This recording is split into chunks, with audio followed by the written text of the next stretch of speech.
राम, देव, भगवान, अल्लाह, खुदा, ईश आदि नाम एक ही शक्ति के हैं। वो कैसा है, कहां है, कैसे मिलता है, किसने देखा है? ये प्रश्नवाचक चिन्ह पूर्ण रूप से हटाने के लिए अवश्य सुनिए जगत गुरु तत्वदर्शी संत रामपाल जी महाराज के अमृत वचन, सर्व पवित्र धर्मों के पवित्र शास्त्रों के आधार पर। परम पिता परमात्मा पूर्ण ब्रह्म, सर्व सृष्टि रचनहार, कुल के मालिक कबीर साहब जी की असीम कृपा से आप पुण्यात्माओं को ये सत्संग सुनने को उपलब्ध हुआ।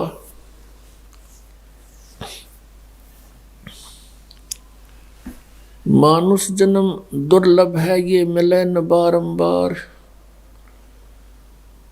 तरवर से पत्ता टूट गिरे भाई, फिर नहीं लगता डार। परमात्मा ने हमें आके ज्ञान कराया है कि आप जी कोई मनुष्य शरीर मेरी कृपा से प्राप्त है, अन्यथा ये काल आपको मनुष्य जन्म नहीं देता। सृष्टि रचना के अंदर आप जी सुनते हो कि परमात्मा ने कहा था, इस काल भगवान को जब इसने प्रकृति को माया के साथ दुर्व्यवहार करना चाहा था और उसने इसके पेट में शरण ली थी, परमात्मा ने आके निकाला था। तब इसको एक परमात्मा ने श्राप दे दिया था, या ये समझो कि उस पवित्र लोक में जो कोई गलती ऐसी करता है उसको ये सजा मिलती कि तू 1,00,000 मानव शरीरधारी प्राणी नित्य आहार करया करेगा और 1,25,000 उत्पत्ति करेगा, तेरा नाम काल होगा।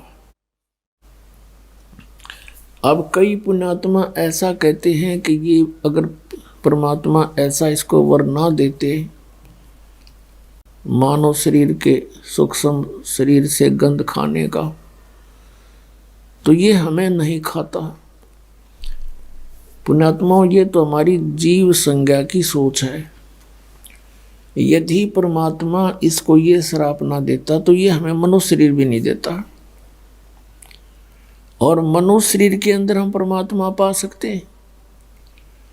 इसने इतने ऊट पटांग जीव जंतुओं के शरीर गढ़ दिए, एक मनुष्य शरीर इस मनुष्य वाले प्राणी को भी एक और बना देता।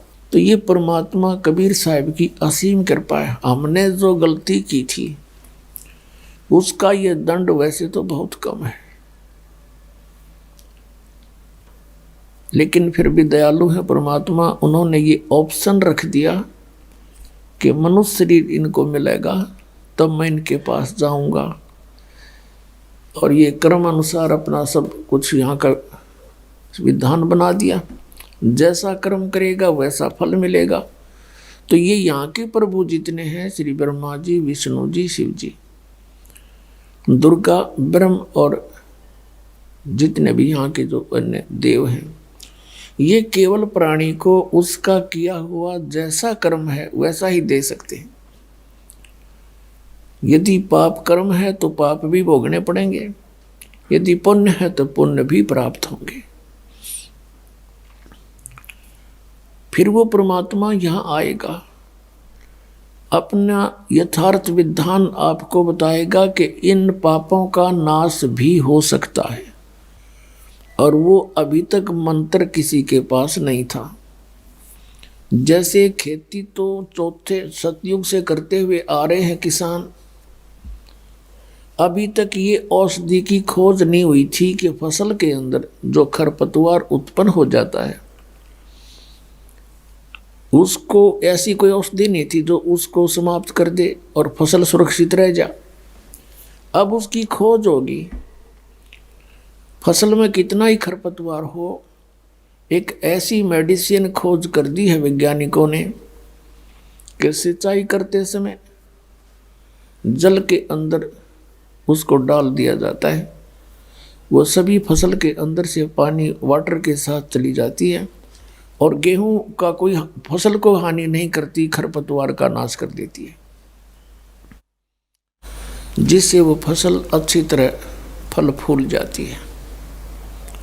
इसी प्रकार परमात्मा का ये सत्य नाम जो है, सच्चा नाम 2 अक्षर का, और तीसरा सार नाम, वो तो कहना ही क्या है।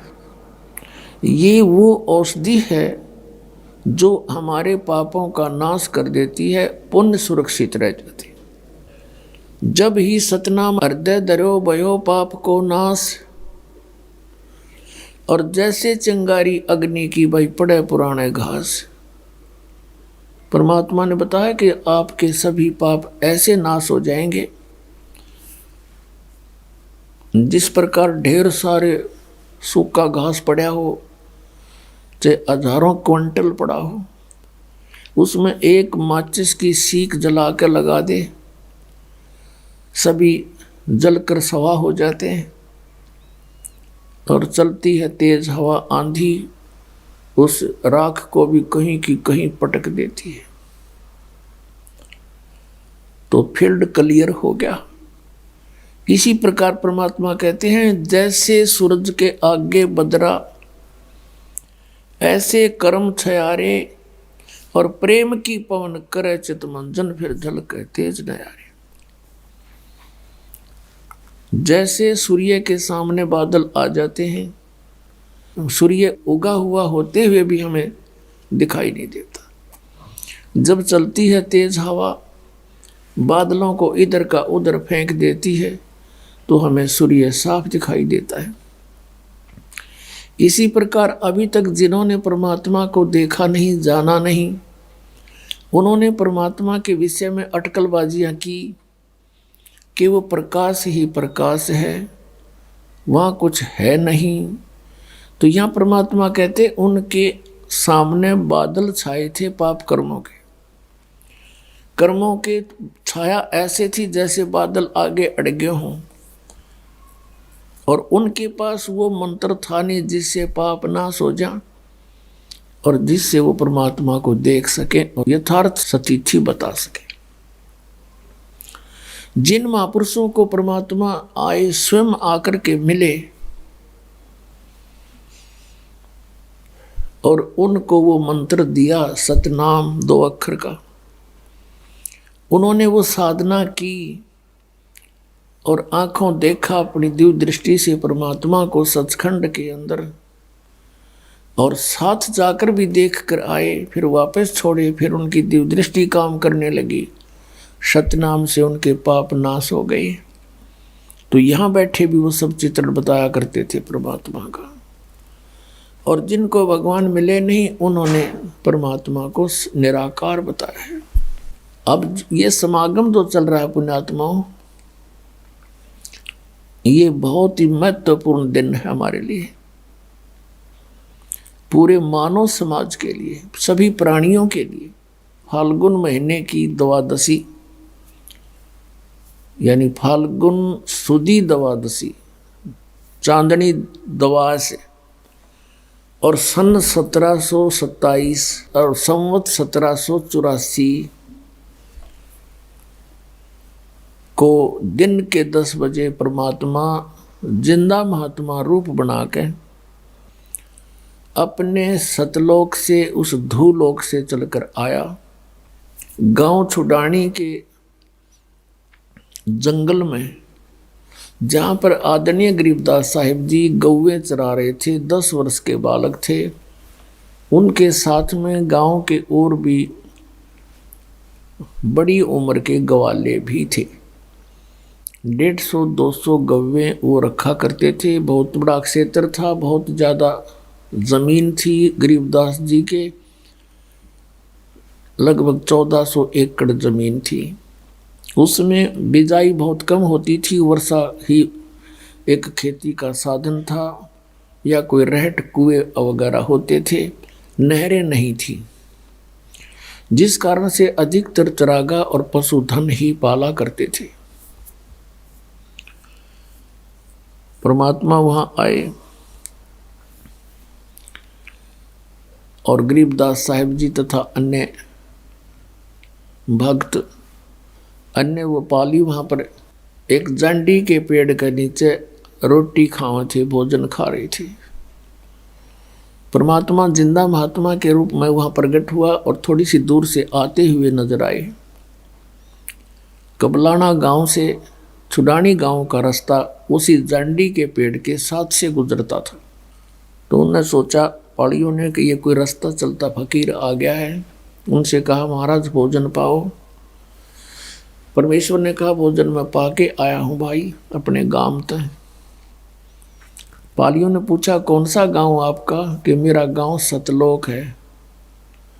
कितनी दूर है बाबा जी यहाँ से? परमात्मा ने कहा 16 शंख कोस की दूरी पे। बात उनके समझ में आई नहीं। फिर उन्होंने कहा महाराज हम अतिथि को ऐसे नहीं जाने देते, हमारा अनादर होता है, हमें पाप लगेगा। आप तो महात्मा भी हैं, कुछ ना कुछ आहार तो करना ही पड़ेगा, खाओगे नहीं तो दूध तो पीना ही पड़ेगा। अभी गऊओं का दूध निकाल देते हैं। कुछ ऐसी भली गायें होती थी, उनका किसी टाइम दूध निकाल ले।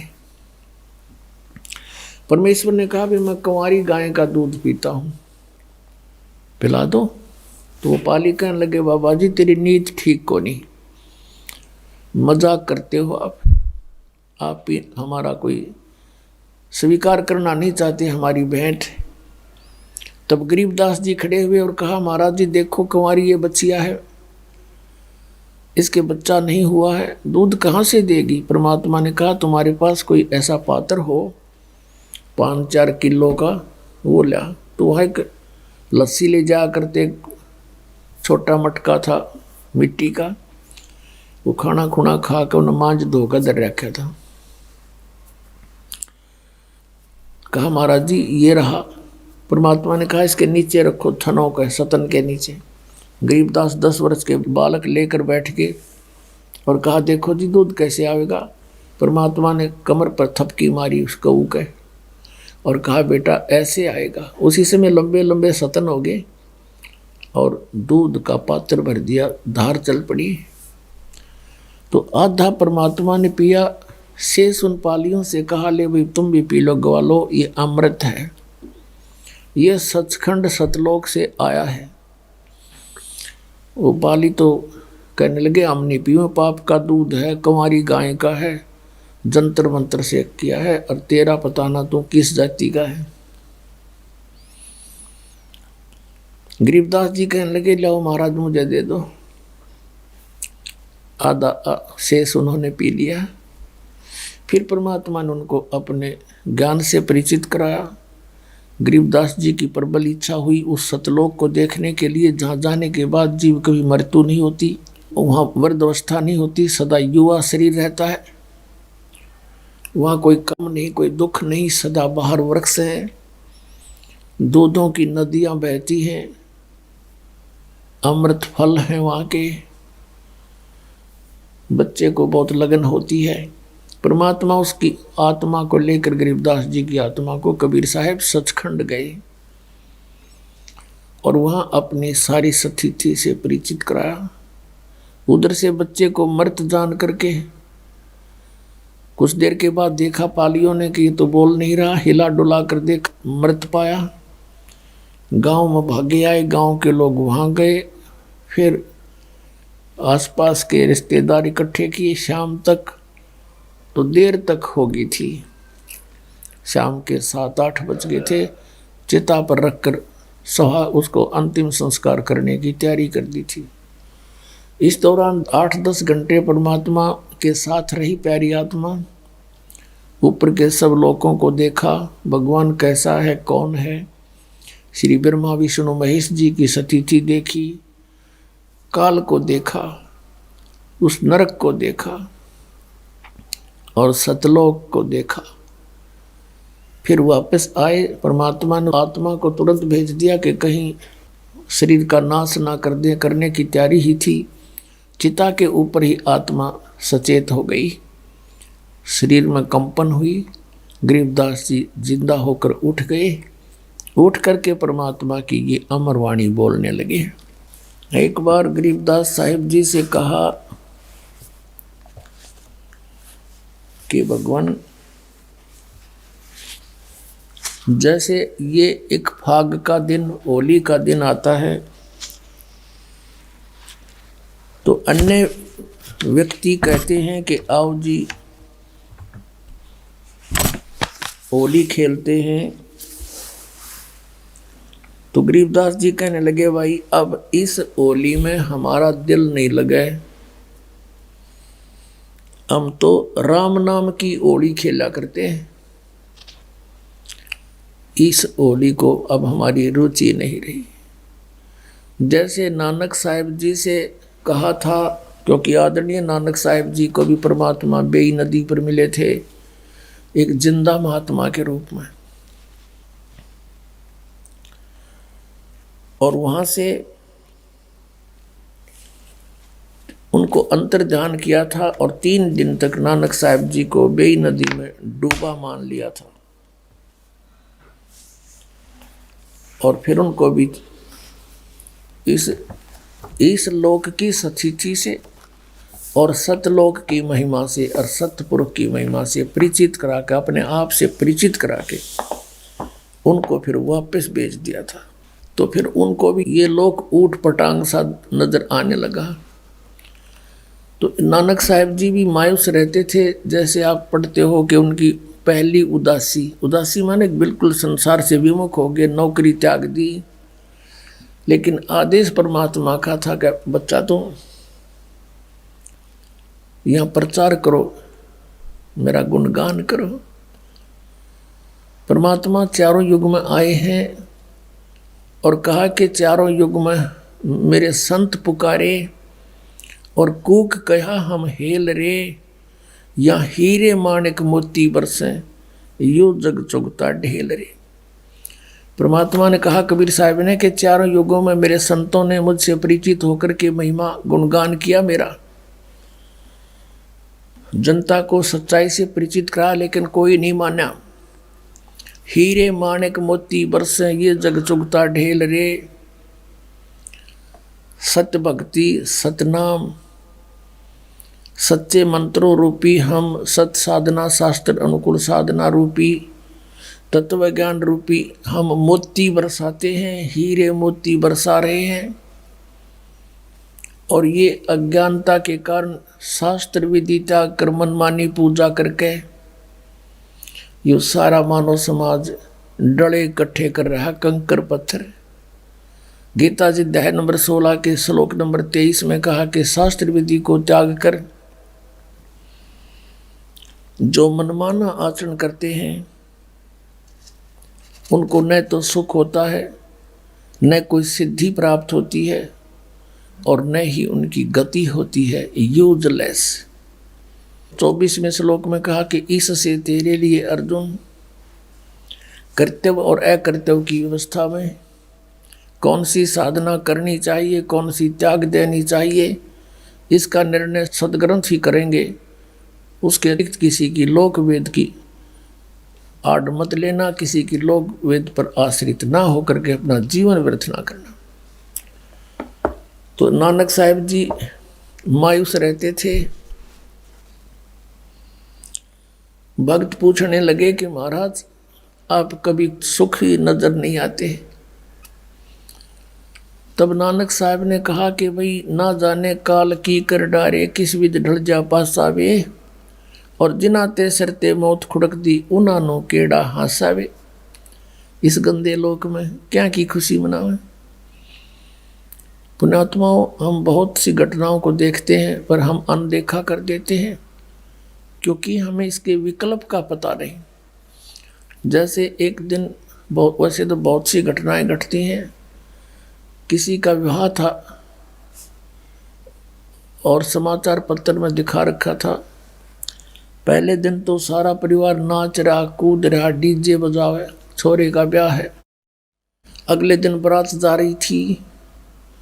दूल्हे वाली कार एक ट्रक से टकराएगी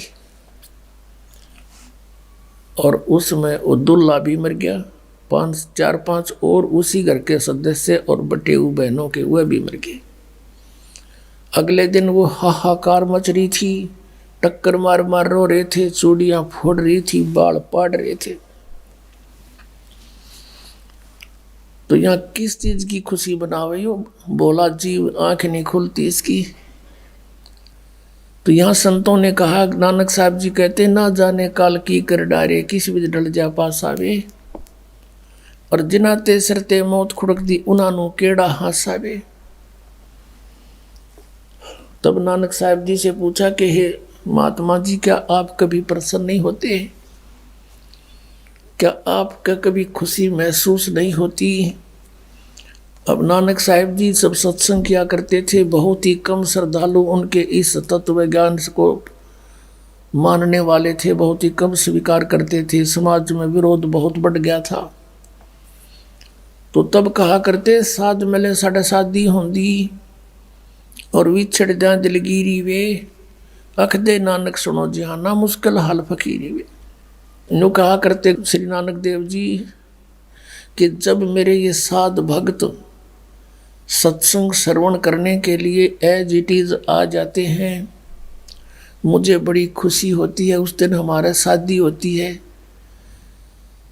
और जब ये यहाँ से जाते हैं सत्संग सुनकर, तब मुझे दिलगिरी हो जाती है, मेरी मायूसी छा जाती है, बढ़ जाती है चिंता किस बात की कि ये बच्चे मुश्किल से सेट किए हैं भगवान के मार्ग पर, और बाकी अन्य जितने भी संत पंथ ये सभी काल के मार्ग को दृढ़ा रहे हैं। और ये डर बना रहता है कि कोई इन बच्चों को भ्रमित ना कर दे, क्योंकि वो बहुसंख्या के अंदर है और इनका जीवन नाश हो जाए।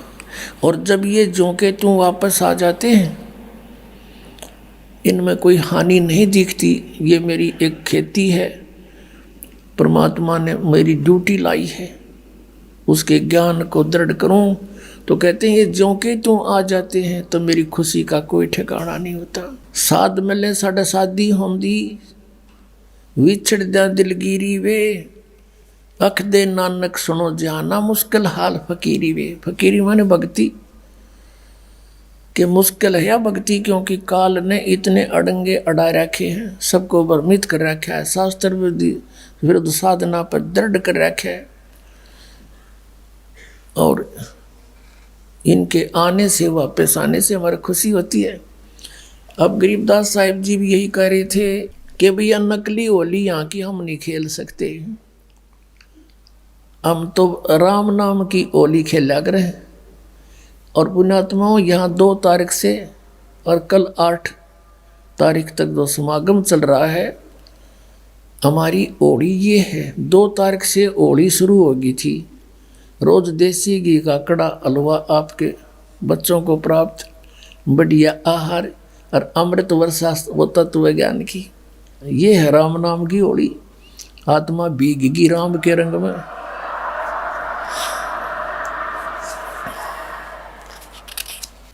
आप जी ने कबीर सागर में कल पढ़ा था कि परमेश्वर कबीर जी ने कहा था कि 12वां पंथ जो गरीबदास जी का होगा, उसमें गरीबदास जी के द्वारा मेरी महिमा की वाणी प्रकट होगी, यथार्थ ज्ञान मैं उसके माध्यम से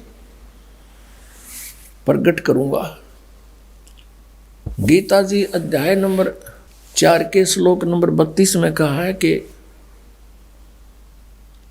उस परमेश्वर के मुख से उच्चारित वाणी में ये भक्ति मार्ग यज्ञों की जानकारी विस्तार के साथ कही गई है। वो ज्ञान है और वो परमात्मा ने खुद अपने मुख कमल से बोला है। वो सच्चिदानंद ब्रह्म की वाणी है, वो तत्व ज्ञान है। 4 अध्याय के 34वें श्लोक में गीता जी में कहा कि उस ज्ञान को तू तत्वदर्शी संतों के पास जाकर समझ, वो परमात्म तत्व के जानने वाले तुझे उस तत्व ज्ञान का उपदेश करेंगे। इससे सिद्ध है कि गीता ज्ञानदाता भी कंप्लीट स्पिरिचुअल नॉलेज नहीं रखता। ऑप्शन छोड़ दिया कि उसको तो तत्वदर्शी संत बताएंगे जो पूर्ण कंप्लीट ज्ञान है। तो वो कंप्लीट ज्ञान कबीर परमेश्वर ने स्वयं अपने मुखारविंद से बोला था। कबीर वाणी, कबीर बीजक, कबीर जी की साखी, ये सब मालिक ना आकर बोली थी। कहा 33 अरब ज्ञान हम भाख्या और मूल ज्ञान हमने गुप्त ही रखा। तो उसमें बहुत विस्तार के साथ कहा है। तो वो ज्ञान फिर कबीर पंथ के व्यक्तियों ने, घुसे हुए काल के दूतों ने कबीर सागर में कुछ गड़बड़ी की, तो परमात्मा ने गरीबदास जी के कंप्यूटर में डाल दिया अंतःकरण में सारा ज्ञान। फिर उन्होंने एज ए टेप रिकॉर्डर पे बोल दिया। वो वाणी आपको सुनाते हैं। क्या बताते हैं? तेरे दर्पण दाग लग्या रे, तेरे दर्पण दाग लग्या रे भैया रे, तेरे दर्पण जड़पाहन जगत ठग्या रे। अब क्या बताते थे गरीबदास साहब जी परमात्मा से प्राप्त ज्ञान को, कि उस समय छुआछात बहुत थी और ब्राह्मण वर्ग अपने आप को बहुत ज़्यादा श्रेष्ठ मानते थे। एक जाति का अभिमान चरम सीमा पर था।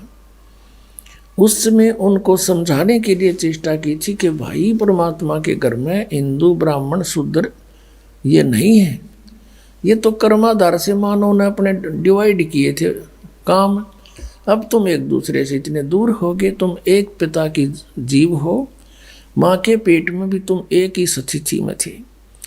ब्राह्मण भी बाहर आया माँ के गर्भ से जब जेर में लपेट का आया था, और बाहर नहाकर तू नहा धोकर ब्राह्मण बन गया। और ऐसे ही शूद्र आया था, ऐसे ही क्षत्रिय, ऐसे ही वैश्य आया था। तो अंतर है कर्म का। कहते ऊंच नीच इस विध है लोई, और कर्म कुकर्म का हमें दोई।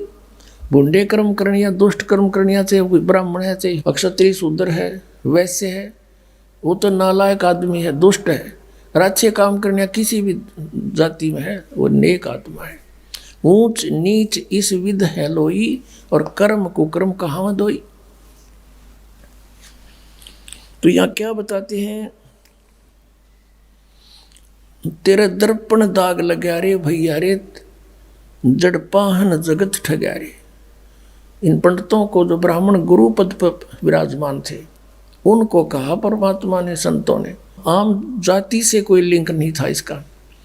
जैसे मेरे दादा गुरुजी जाट जाति से थे, गांव छावला दिल्ली में, नजफगढ़ से गुड़गांवा रोड पर। तो वो 4 विषय के आचार्य हो गए, काशी विद्यापीठ पढ़ के,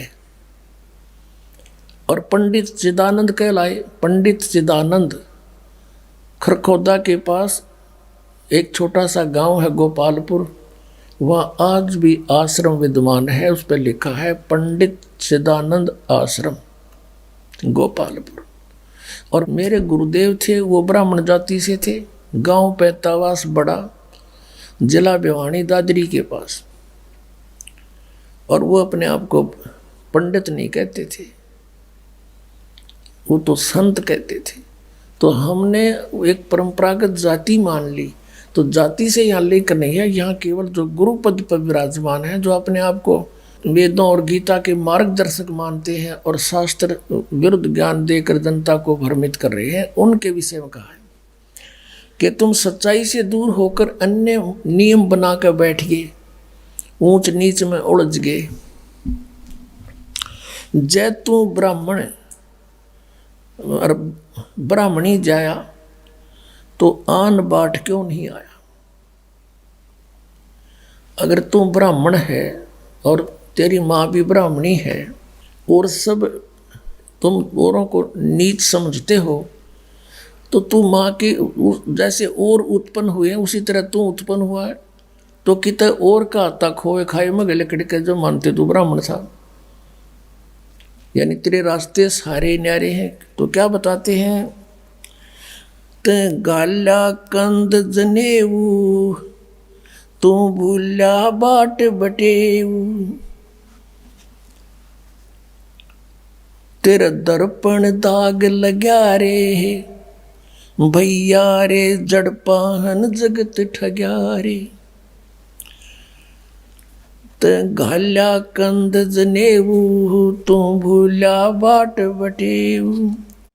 कमल तुम्हारा मुद्दा, एक जननी एक दूधा। है सब हाड चाम मल गुदा, यम को ब्राह्मण कौन शूद्रा। ते भेद न जाण्या धुर का, ये सब एक चाम तन बुरका। बुरका माने कवर, ये बुरका पहरा करते देखियो अपने मुसलमान के औरतें, उसको बुरका कहें, ऊपर से लेकर नीचे तो ढकले कपड़े थे एडी ताई। कहते हैं यू हार्ड चाम तन बुरका, यू हार्ड चाम का बुरका पहन रहे हो, सबका एक जैसा है। ते ज्ञान न पाया गुरु का, यम कौन हिंदू कौन तुर्का। सब एक चाम मल धीरा, यम को चेला को पीरा। तुम छानो नीर और खीरा, होगा घर चौड़े हदीरा। क्या 68 तीर्थ नहाए, द्वारका में दाग दगाए। जहाँ रहते अनगिन मीना, जिन झिमर को गल दीना।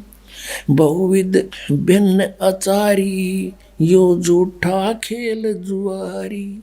सतनाम गरीब सहाई, गट मुझसे खा बिलाई। ओए होए, अब क्या बताते हैं कि ए पंडित जी तन गलमज ने उगाल के तू बन गया ब्राह्मण,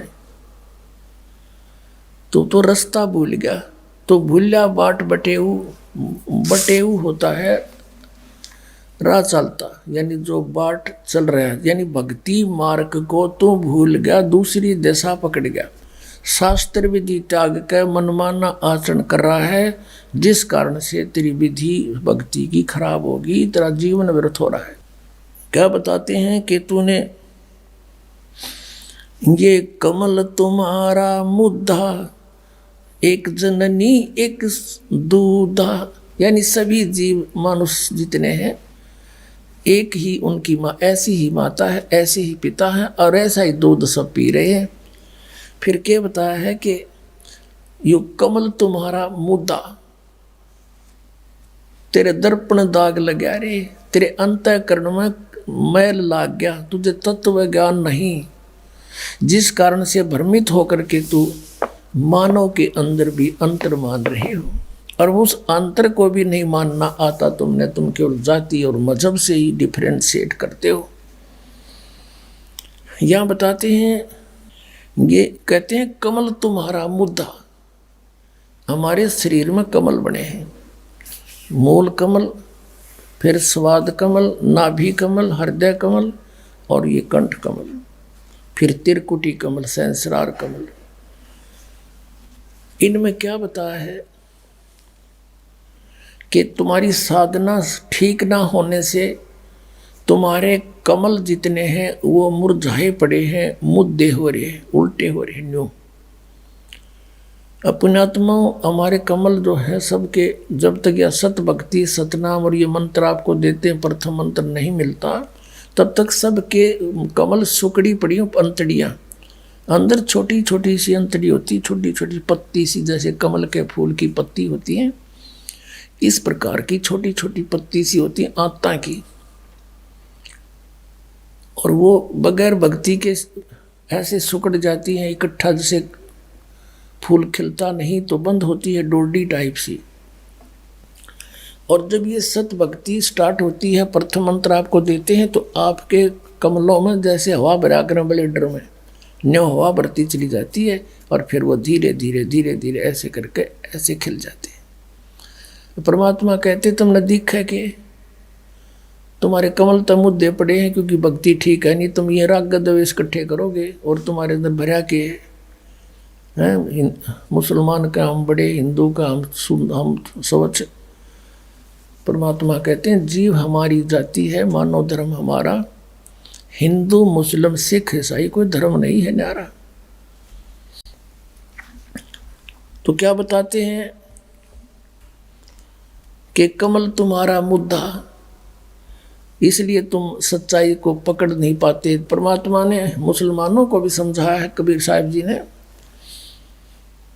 क्या कहा कि वही मोहम्मद, वही महादेव और वही आदम, वही ब्रह्मा, दास गरीब दूसरा कौन है, देख अपने घर में।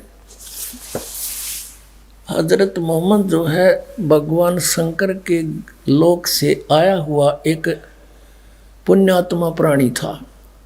स्वर्ग के उनका गण था, वहाँ से उसकी जब समय समाप्त हो जाता पूंजी पुनः का, फिर उसको एक मनुष्य जन्म पृथ्वी पर मिलता है। और वहाँ आकर के फिर इनको फरिश्तों ने आकर के ज्ञान दिया। फिर कहते हैं वही मोहम्मद वही महादेव और वही आदम वही ब्रह्मा।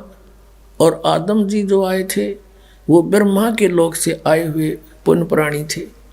कहते तुम अगर देखना चाहो तो अपने कमल खोलो, उनमें देखो, फिर पता लग जा, थारा झंझटा मिट जा। ये आदम जो है वही ब्रह्मा के लोक से आया हुआ था और यहाँ अपनी कमाई जो इसने की वह बर्बाद करी और फिर पितर लोक में पहुंच गया, वहाँ विराजमान है। तो क्या बताते हैं, तै भेद न जाण्या धुर का, सब एक चाम तन बुर का। तन दुर का ज्ञान नहीं, पूर्ण ज्ञान नहीं है। ये सब का एक जैसा शरीर, एक बुरका है, ऊपर तो कवर सा कपड़े का कपड़ा डाल रखा है तुम्हारे ऊपर, चोला। तै ज्ञान न पाया गुरु का, इसमें कौन हिंदू को तुर का। कबीर साहब कहते हैं गुरु बिन काहुन पाया ज्ञाना, जो थो था बुस छड़े मूड किसाना। गुरु बिन वेद पढ़े जो प्राणी, समझे न सार रहे अज्ञानी। तो यहाँ गरीबदास जी कह रहे हैं ते ज्ञान न पाया गुरु का, तेने गुरु नहीं मिला तुमने। यम कौन हिंदू कौन तुर्क का, इनमें कौन हिंदू कौन तुर्क है। एक परमात्मा के बच्चे सारे तुम यार एक दूसरे ने लाठी ठाए खड़े हैं। परमात्मा कहते हैं कोई कहे मारा राम बड़ा है, कोई कहे मारा राम बड़ा है, कोई कहे खुदाई रे, कोई कहे ईसा मसीह बड़ा है। ये बाटा रहे लगाई रे, कोई कहे हमारा राम बड़ा है। बिना ज्ञान के बाटे बैठे हैं और परमात्मा ते एक कहे हो बड़ा न छोटा, वही है जो कुछ है। सतपुरुष पूर्ण ब्रह्म कबीर साहिब, तुम छानो नीर और खीरा, होगा घर चौड़ हदीरा। क्या 68 तीर्थ नहाए, द्वारका में दाग दगाए। जहाँ रहते अनगिन मीना, जिन जिमर को गल दीना। तुम कहते हो कि स्नान करने जाते हो, तीर्थों में जाते हो, द्वारका में, मथुरा में और जगह, गोमती गोदावरी, कहते उन तीर्थों में तुम नहाने जाते हो और वहाँ पर मछलियाँ रहती हैं और वो ना पार हुई उन तंजीमर पकड़ के ले जा काट दे उन्हें 2 मिनट में। बताओ, तुमसे पहले तो वो वहीं ना थी विद्वान, तुम्हारी पर भी लगने पहले भी वो जीव जंतु उसमें थे, वो तो आपसे पहले पार हो जाने चाहिए थे। तो यहाँ बताते हैं तुम छानो नीर और खीरा, होगा घर चौड़े हदीरा। तुम नीर खीर को यानी दूध पानी को छानो, तत्व ज्ञान को पहचानो, कौन सी भक्ति करनी है कौन सी नहीं करनी है, और फिर आगे कदम बढ़ाओ। अब ऐसे कोई इधर भाग रहा है, कोई इधर भाग रहा है। अब जैसे आना है बरवाला हरियाणा हिसार में, और दिल्ली से कोई जा रहा है मथुरा को, कोई जा रहा है जयपुर को, कोई जा रहा है मेरठ को, और सभी कहते हैं कहाँ जा रहे हो, बरवाला जा रहे हैं। अरे बरवाला का तो रास्ता भी ना पकड़ा तुमने। कहने का भाव ये है कि हम सभी मोक्ष चाहते हैं और मोक्ष मार्ग किसी का भी नहीं, इस पृथ्वी पर नहीं, 21 ब्रह्मांड में नहीं किसी के पास।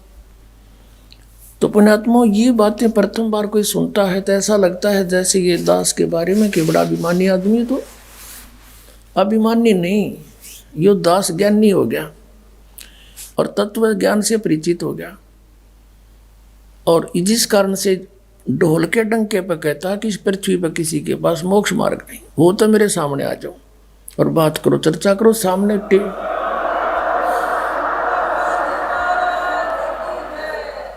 और कराओ एक चैनल बुक और होने दो। ये होने लग रहा साधना चैनल पर, सब छुपे बैठे, कोई नहीं आगे आता।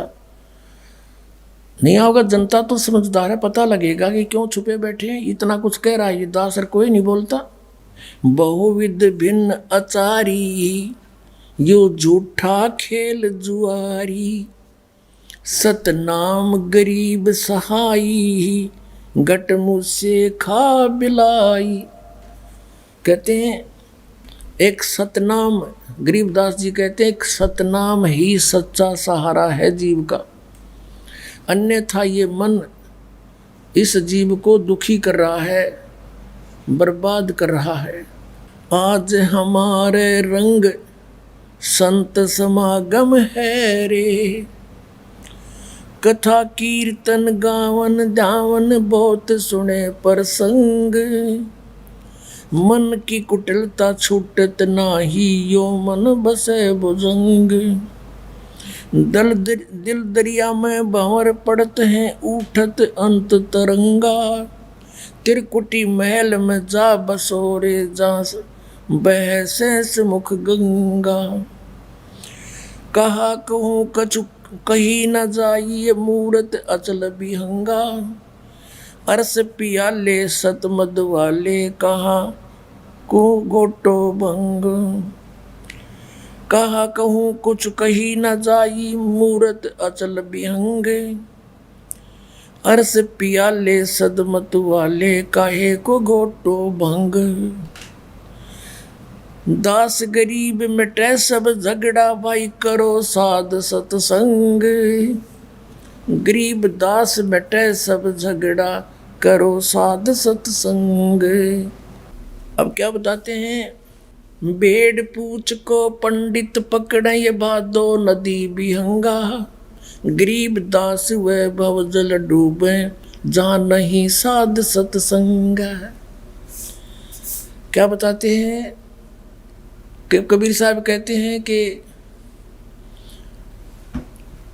कबीर इस संसार को समझाऊं कै बार, ये पूछ पकड़ के भेड़ की और उतरा चाव पार।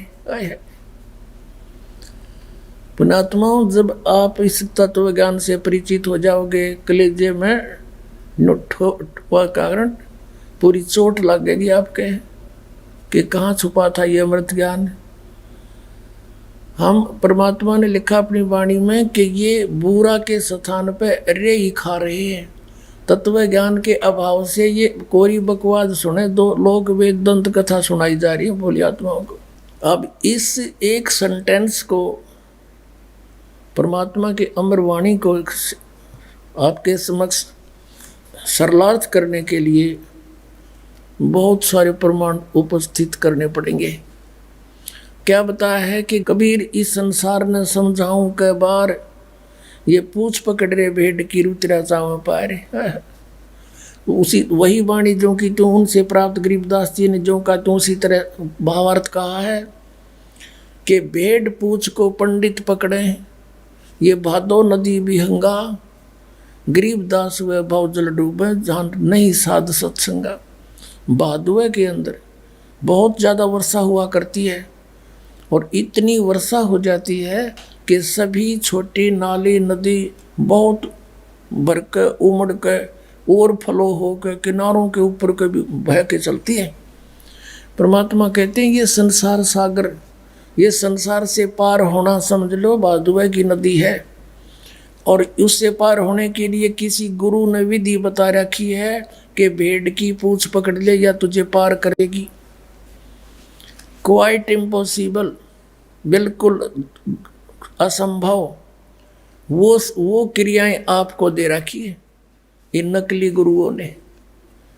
जैसे राधा स्वामी, धन धन सतगुरु, सच्चा सौदा, सिरसा वाले, जय गुरुदेव वाले, ये सारे पांचों नाम काल के दें और बात करें सचखंड जान की। भेड़ की पूंछ पकड़ के और दरिया पार होना चाहते हैं, उसकी विधि है दरिया पार होने की। एक नौका हो, बढ़िया मल्ला हो, और फिर बहरों से बचाता हुआ परले किनारे जा छोड़े। वो तत्वदर्शी संत हो, सतनाम रूपी नौका हो, तो बहुजल से पार होने में कोई दिक्कत नहीं। और सच्चा गुरु साथ उसका मल्ला हो, खेवटिया हो। सूरत नृत से जीना, वो कैसे नजर आवे। पट्टन घाट परम पद पैड़ी उतरेंगे परवीना। पट्टन घाट परम पद पैड़ी उतरेंगे परवीना। शब्द मोहोदित गर्जत है रे दिल दरिया दुर्बीना। पाक मोहब्बत ला पुरुष से साफ करो तन सीना। कुंभक रेचक राम रसायन उल्टी पवन चढ़ीना। अर्थ धर्म और काम मोक्ष हो कारज सकल सरीना। जन्म जौहरी के घर पाया परख लाल दुर्बीना। तीन लोक का राज दिया तो सुरपति कहा कमीना। गर्व गुमान दूर कर बोरे ये तो बात भली ना। आदीनी की राह पकड़ ले होए रहो सबसे हीना। बड़े बड़ों तो मूल गंवाया छोटे बड़े करीना। काम देनु काया के माही अमृत दू कर पीना। तन के जोगी और मन के भोगी इंद्री नहीं कसीना। सुरत नृत दरबार हंसनी मैलो नहीं दसीना। जय सिर जाय सिर नहीं दीजय यो पद अजर जरीना।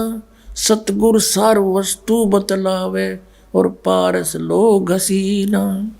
दर्द बंद दरवेश समझे मूर्ख कहाँ कलीना। जिनको का दीदार जिनको तो दीदार कहाँ जो आत्म बिरह जरीना।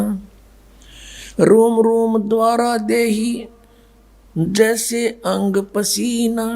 ऐसे रंकार रट बोरे ओ हम सुमरीना। मान सरोवर के जल रहावो ये छाड़ो मकर महीना। गरीब दास ब्रह्मा विष्णु खवासी करें गरीब दास के दीदा। अब कितना क्लियर कर दिया परमात्मा ने कि ये तो मंत्र सतनाम भाई। इसके भक्ति बिना कति सरीना सरय नहीं इसका सुमरीना। और कहते हैं उस सतपुरुष के घर पर ये ब्रह्मा विष्णु करें चाकरी नौकर गरीबदास कह दी ना। हमने कह दी साची बात। गगन मंडल में गुमट है रंग होरी हो। जहाँ श्वेत ध्वजा फर्राही राम रंग होरी हो। आदरणीय गरीबदास साहिब जी बताते हैं हम कौन सी होली खेलते हैं भाई। गगन मंडल में गुमट है रंग होरी हो। जहाँ श्वेत ध्वजा फर्रावे राम रंग होरी हो। सतलोक में अरसकुर पर श्वेत गुमट है जहाँ सतगुरु का डेरा। जैसे आपने ऋग्वेद मंडल नंबर 9 सूक्त 96 के मंत्र 18 में आपको दिखाया कि वो परमात्मा उस तीसरे मुक्ति धाम सतलोक में रहता है। और वहाँ एक बहुत सुंदर सफ़ेद गुम्मट के अंदर गुम्बज उसमें रहता है। बहुत बड़े गुम्बज में उसका यही आप गरीबदास जी कह रहे हैं गुम्मट। गगन मंडल में गुम्मट है रंग होरी हो। जहाँ श्वेत ध्वजा फर्रावे राम रंग होरी हो। उसके ऊपर सफेद ध्वजा परमात्मा का झंडा फहरा रहा है। बुद्धि बाणी से अगम है रंग होरी हो।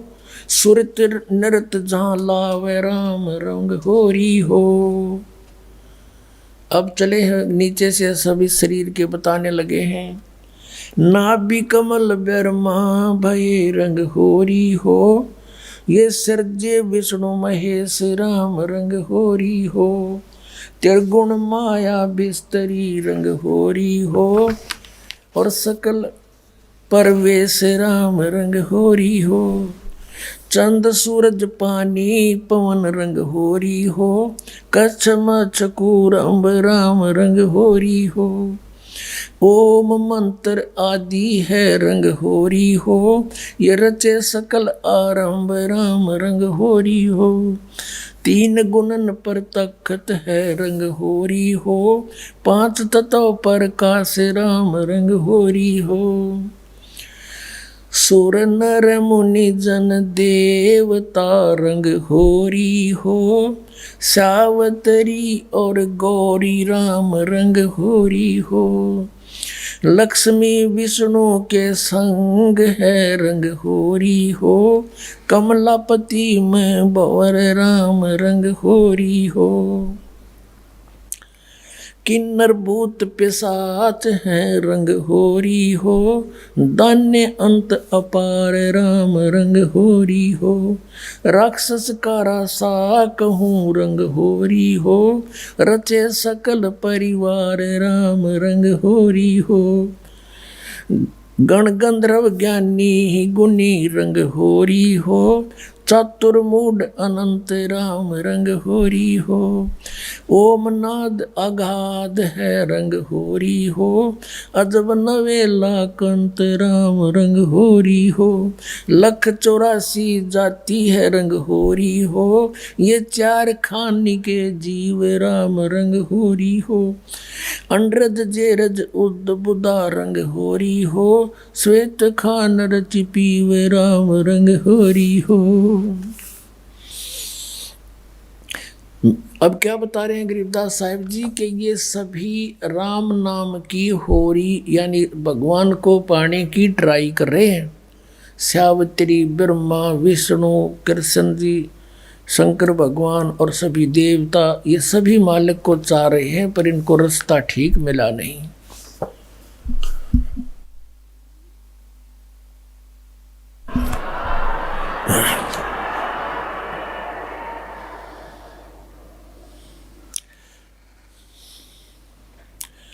आत्म और परमात्मा रंग होरी हो, एक देही में दो राम रंग होरी हो। सतगुरु मेला करते है रंग होरी हो, चलो अगमपुर धाम राम रंग होरी हो। दिल की अंदर द्वीप है रंग होरी हो, वो अगम भूमि स्थान राम रंग होरी हो। शून्य सरोवर हंस मन रंग होरी हो, वहाँ खेले फाग बसंत राम रंग होरी हो। कहते हैं शून्य सरोवर में यानी ऊपर शून्य शिखर में एक सरोवर है, मान सरोवर है, और वहाँ सभी आत्माओं का पति वो एक दुल्हा यानी सतपुरुष वहाँ परमात्मा है, उसके साथ हम सब होली खेलेंगे या नकली दुल्हों के साथ हम होली खेलते हैं। बहुत दिन बीत गए। क्या बताते हैं? सोन सरोवर अंश मन रंग होरी हो, वहाँ खेले फाग बसंत राम रंग होरी हो।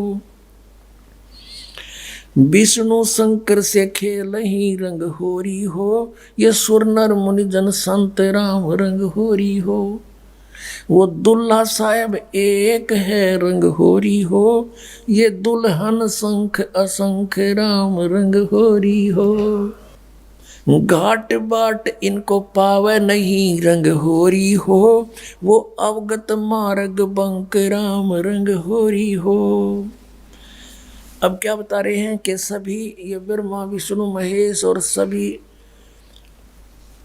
उस परमात्मा से होली खेलने के लिए फिर रहे हैं, ट्राई कर रहे हैं,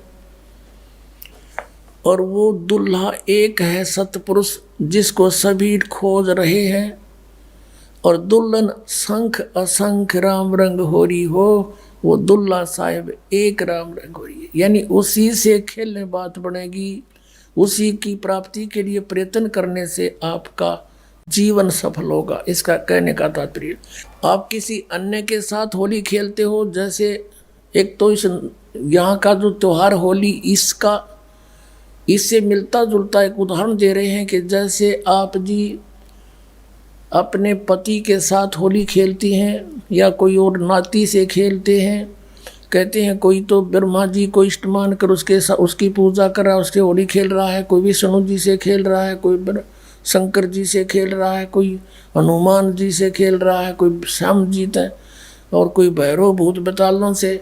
कहते तुम इनसे होली खेल रहे हो, इसे कोई यूज नहीं।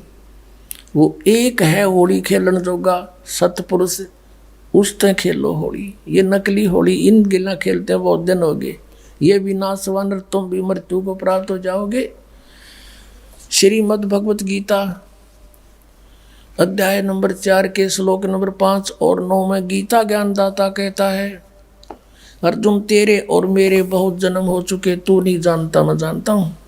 फिर गीता जी अध्याय नंबर 2 के श्लोक 12 में कहा कि अर्जुन तू ये मत समझे कि तू और मैं और ये सभी राजा पहले ना जन्मे थे या आगे जन्म नहीं होगा, अर्थात तू और मैं और ये सभी सैनिक पहले भी जन्मे थे, आगे भी जन्म होगा। 10वें अध्याय के दूसरे श्लोक में गीता में कहा गीता ज्ञानदाता ने कि मेरी उत्पत्ति को न ये देवता जानते न ऋषि जानते, क्योंकि ये मुझसे उत्पन्न हुए हैं। तो पिता की उत्पत्ति को संतान नहीं जान सकती, दादाजी बताया करता है। तो इस काल की उत्पत्ति परमात्मा कबीर परमेश्वर जो सबका बाबा सबका दादा सबका जनक है, उसने आके बताया कि इसका भी जन्म होता है। तो ये खुद कहता है 18वें अध्याय के 62वें श्लोक में कि अर्जुन तो सर्वभाव से उसकी शरण में जाओ, उस परमेश्वर की शरण में जाओ, उसकी कृपा से तो परम शांति को और सनातन परम धाम को प्राप्त होगा। अब उस दुल्हे की ऊपर सतलोक में साकार परमेश्वर की गरीबदास जी आंखों देखा क्या बता रहे हैं। सवेत गुमट सिर सेरा रंग होरी हो, सफेद गुमट और सिर पर सेरा, जैसे दुल्ला का शेरे हुआ करें, मुकुट है मालिक का। सवेत गुमट सिर सेरा रंग होरी हो, और जलक करण अनंत राम रंग होरी हो। सोन सलैली सैल है रंग होरी हो, पावन अटक पपील राम रंग होरी हो। कौन जुगत से पाई ये रंग होरी हो, सतगुरु के उपदेश राम रंग होरी हो। अब कहा कि कैसे उसको प्राप्त करें, कौन युगत से कौन साधना से उसको पावें, क्या युक्ति है उसके पाने की। उत्तर भी आप ही दे दिया कि सतगुरु कहे उपदेश राम रंग होरी हो, कि सतगुरु मिले और फिर वो आपको उपदेश दे। पुण्यात्मा ये अभिमान ना समझना, यथार्थ ज्ञान जानना कि इस पृथ्वी पर सतगुरु नहीं इस दास के अतिरिक्त, और सतगुरु बिना मोक्ष नहीं। अब ये झूठे गुरु भी हैं और ये अपने आप को सतगुरु भी कहलाते हैं। तो सतगुरु के कहने से फीत लगाने से सतगुरु नहीं होते। जैसे कबीर परमेश्वर कहते हैं, खरना हो के हरि कब हो, सिंह की खाल उड़ाए। यदि गधे ने शेर की खाल उड़ा दे, वो शेर नहीं बन सकता, शेर जैसा जरूर दिखाई देता है। एक कुम्हार शरारती सा था, उसने किता एक शेर मरा पा गया, उसकी खाल उतार ली, अपने गधे पर डाल दे और खेतों में छोड़ दे। खेतों में रखवाले रहते थे फसल के। वह चांदनी रात में उन्हें देखा कि वही कौन आ गया। पहले से सोचा कोई पशु आ गया, चल लठ लेकर गए। इतनी दूर से देखा चांदनी में शेर हवाई, सारे ने डांक ठोक दी, भाग गए गाँव में। अब वो छक्के खा के खेती अपने सामने वो सुबह सुबह वक्त से कुमार फिर आके ले जाए उसने। ऐसे कई दिन बीत गए, बहुत सा नुकसान भी हो गया। तो वो कहने लगे, अब गांव में चर्चा चली, आसपास के गांव में भी चर्चा गई कि भाई एक शेर आवे है, खेती घना नुकसान करे। और तो एक कुम्हार ने सुन ली, उसने सोचा भाई शेर खेती तो नहीं खा सकता, फसल तो खाता ही नहीं वो। फिर वो समझ गया कोई कुम्हार की जालसाजी है। उसने कहा भाई उस शेर को की पहचान तो मैं करवा दूंगा। तो गांव वाले बोले भाई कैसे, कि मेरे साथ चलो। रखवाले बोले ना भाई, रात के समय हम नहीं जाओ। उसने उनको समझा बुझा के तुम वृक्षों पर चढ़ जाइयो और मैं भी थारे साथ चढ़ जाऊंगा, कुछ लीला करना चाहूँ, मेरी सहयोग दो। चल भाई, वो अपने 5-4 गधे आँख ले गया उड़े और वो छोड़ दिए फसल तो बाहर बनी में थोड़ी सी दूरी पे, और वो चढ़ गए वृक्षों पर। अब उसको भी डाउट था कि सचमुच शेर हो। तो थोड़ी सी देर में वो शेर आ गया, सब लोगों को देखो वो आ गया, वो आ गया, वो खाने लग रहा, खेती फसल खाने लग गया। अब थोड़ी सी देर में वो गधे जो थे उन्होंने बड़े सुर अपने लागे हर हर कर हो। तो उधर से वो शेर का भी उठी कोकू कोकू की ही, वो भी ला गया वहाँ से होचू करता हो उड़े आ गया। और वह खाल खोल उतर गई पड़ गई कितना हो, उड़े भाईचारा में आके खड़ा हो गया।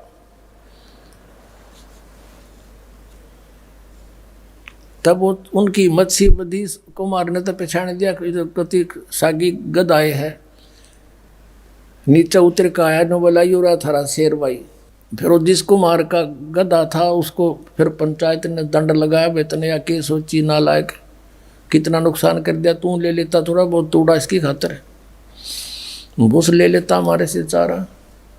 तो कहने का भाव ये है कि गधे और शेर का बोली तो मेरा पटेगा, सतगुरु का पता नकली और असली का इस ज्ञान से पता चलेगा। ये बोली है, बोली से पता चलेगा कौन सतगुरु है कौन सतगुरु नहीं है, कौन नकली है कौन असली है। अब क्या बताते हैं, खेचरी भूचरी चाचरी रंग होरी हो, खेचरी भूचरी चाचरी रंग होरी हो, और अकल अगोचर जान राम रंग होरी हो, उन मनी घर आसन करो रंग होरी हो, वो पावे पद निर्वाण राम रंग होरी हो, 12 दल में बैठिए रंग होरी हो, उल्टा नाभ समोव राम रंग होरी हो, तिरकुटी भंवर गुंजार ही रंग होरी हो, और स्वर्ण कलश को बह रंग होरी हो, अमृत धारा बरस ही रंग होरी हो, ये पीव संत सुजान राम रंग होरी हो। फिर क्या बताते, नाम की सरवर ए नहीं रंग होरी हो, होता मूल उचार राम रंग होरी हो। कहते हैं कि ये चाचरी भूचरी खेचरी उन्मनी इनसे मालिक प्राप्ति नहीं है, नाम की सरवर है नहीं रंग होरी हो, यानी नाम की बराबरी कुछ नहीं कर सकता नाम से जो लाभ होगा। नाम की सरवर है नहीं रंग होरी हो, होता मूल उचार राम रंग होरी हो, यानी जिसके पास वो मूल मंत्र है, मूल ज्ञान है, मूल नाम है, उससे लाभ होगा। फिर बताते हैं,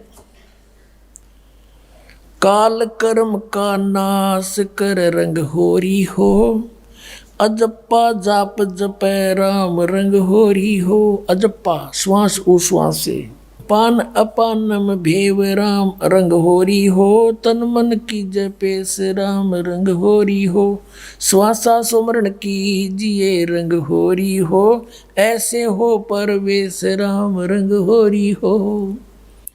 कहते श्वासा सिमरण कीजिए, श्वास उश्वास से सिमरण कीजिए, ऐसे प्रवेश होगा उस महल में जहाँ सब सखियों का दुल्हा रहता है। श्वासा सुमरण कीजिए रंग होरी हो, ऐसे हो परवेश राम रंग होरी हो, नाम की सरवर है नहीं रंग होरी हो, होता मूल उचार राम रंग होरी हो, काल कर्म का नाश करे रंग होरी हो, अजप्पा जाप जपंत राम रंग होरी हो, ओम सोहम नाद भरे रंग होरी हो, ये परख नवेला कंत राम रंग होरी हो। ये सतनाम बताया है कि इससे उस नाम के द्वारा श्वास उश्वास के सिमरण जप्पा जाप से उस सतलोक में जाया जाएगा। मन राजा खेलन चला रंग होरी हो, तिरबेणी के तीर राम रंग होरी हो, मन राजा खेलण चला रंग होरी हो, पर पटन की सैल राम रंग होरी हो। पावन टके पपील के रंग होरी हो, ये पंडित लादे बैल राम रंग होरी हो। जावा महल कबीर का रंग होरी हो, राई ना ठहराव राम रंग होरी हो। चार वेद पंडित पढ़ा रंग होरी हो, ये 52 अक्षर लेख राम रंग होरी हो।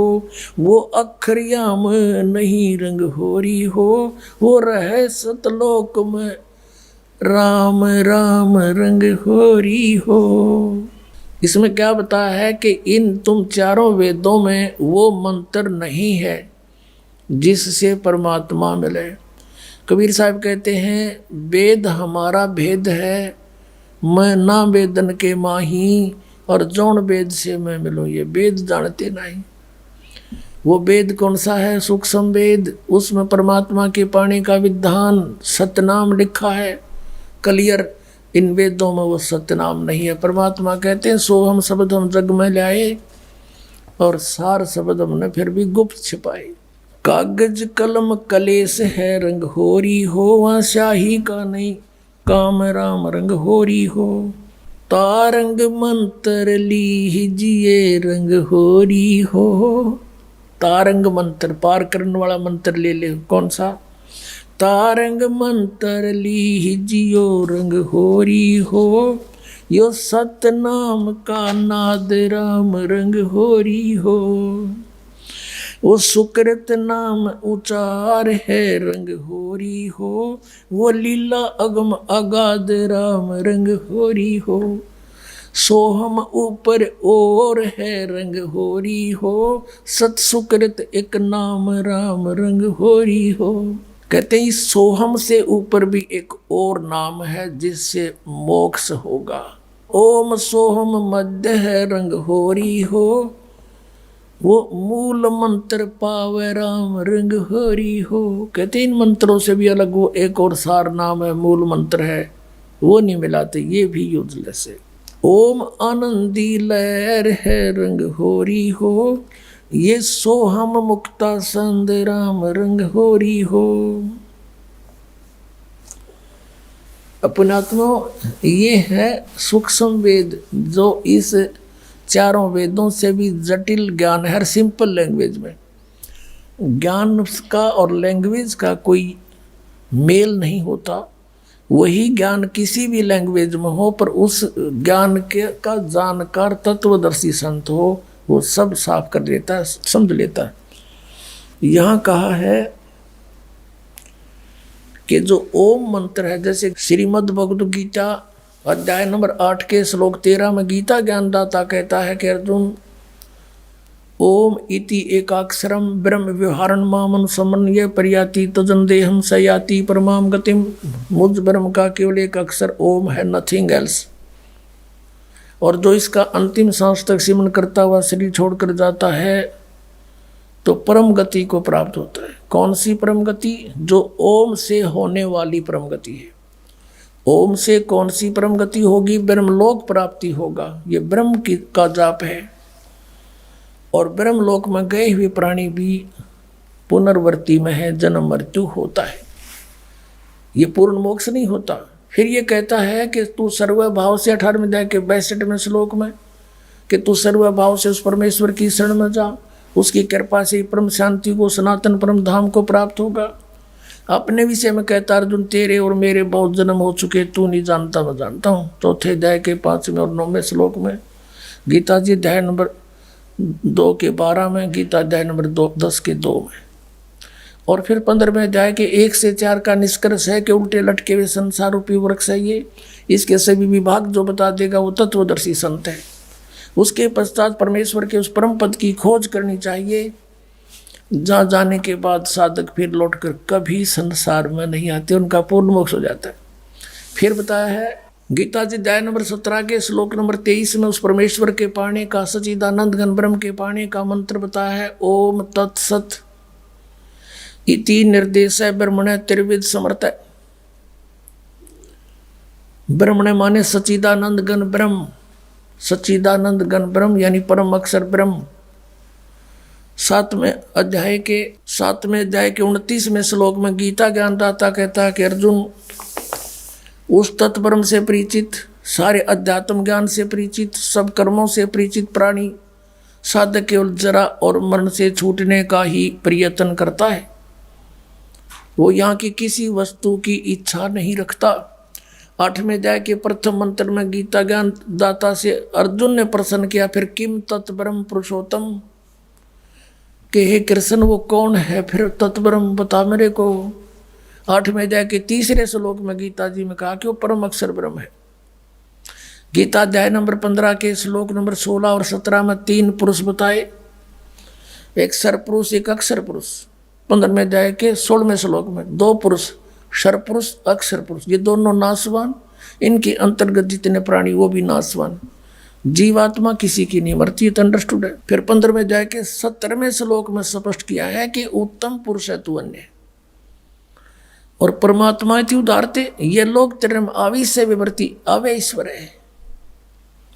वो परम अक्षर ब्रह्म है। तीसरा सरपुरुष अक्षर पुरुष तो 16वें श्लोक में, और उत्तम पुरुष इन 16वें श्लोक में वर्णित दोनों सरपुरुष और अक्षर पुरुष से कोई और है। वो परम अक्षर, वो उत्तम पुरुष वो है परम अक्षर, परम अक्षर ब्रह्म जो 8वें अध्याय के 3 श्लोक में जिसके विषय कहा, और वही परमात्मा कहलाता है। वही तीनों लोकों प्रवेश करके सबका धारण पोषण करता है, वो है अविनाशी परमात्मा परमेश्वर। तो गीता जी अध्याय नंबर 17 के श्लोक नंबर 23 में इन 3 पुरुषों का मंत्र न्यारा न्यारा बताया। अपनात्मा हमने जैसे जल पाना है, जल पाना है, हम पूजा जल की कर रहे हैं, वो कैसे मिले, कौन से औजार हैं जो जल प्राप्त हो। जमीन में जल है तो हैंडपंप लगाने का सारा जो इंस्ट्रूमेंट है वो सारे लाने पड़ेंगे, और फिर वो कोई पूजा नहीं कर रहे हमें, वो तो हम पूज्य वस्तु को पाने के लिए मेहनत कर रहे हैं, मजदूरी साधना कर रहे हैं। तो उस परम अक्षर ब्रह्म को यानी सच्चिदानंद घन ब्रह्म के पाने का ओम तत् सत यानी उस सतलोक में जाने का, उस परम पद में, परमेश्वर के उस परम पद में जाने का, जहाँ जाने के बाद फिर कभी लौटकर संसार में नहीं आते, वो ये साधन है, ये साधना है। ये ओम तत्सत कोई पूजा नहीं या मजदूरी है उस जल के पाने के लिए। ओम ब्रह्म का, सरपुरुष का, इस ओम नाम के जाप से 18वें अध्याय के 66वें श्लोक में ये ब्रह्म गीता ज्ञानदाता श्री कृष्ण में प्रवेश करके बोल रहा है। ये कहता कि सर्वधर्मान प्रीतजमाम एकम शरणम व्रज, मेरे सतर की जो पूजाएं हैं ब्रह्म सतर की, उनको मुझे छोड़ दे, और उस एकम माने उस सर्वशक्तिमान जिसका बराबर दूसरा नहीं है उसके पास जा, फिर मैं तुझे सब पापों को छोड़ दूंगा, मुक्त कर दूंगा, तू चिंता ना करे। अब हमने किसी का कर्जा ले रखा है, कर्जा उतरा नहीं तो उसने मजदूर बना लिए, और हमारा किसी अच्छे साहूकार से जो है ना मेल हो गया और उसने उसका कर्जा दे दिया, अगले भाई छोड़ इसको मैं ले जाता हूँ, वहाँ मजदूरी करें, तेरे वहाँ बैठा दिया पंखे के तले नीचे कलम दिवा के, ले बेटा कराड़ा बढ़िया नौकरी दोगुना दूंगा तनख्वाह तुझे, तो वो अब पे छोड़ देगा, फिर मजदूरी नहीं कराएगा, उसका पैसा मिला।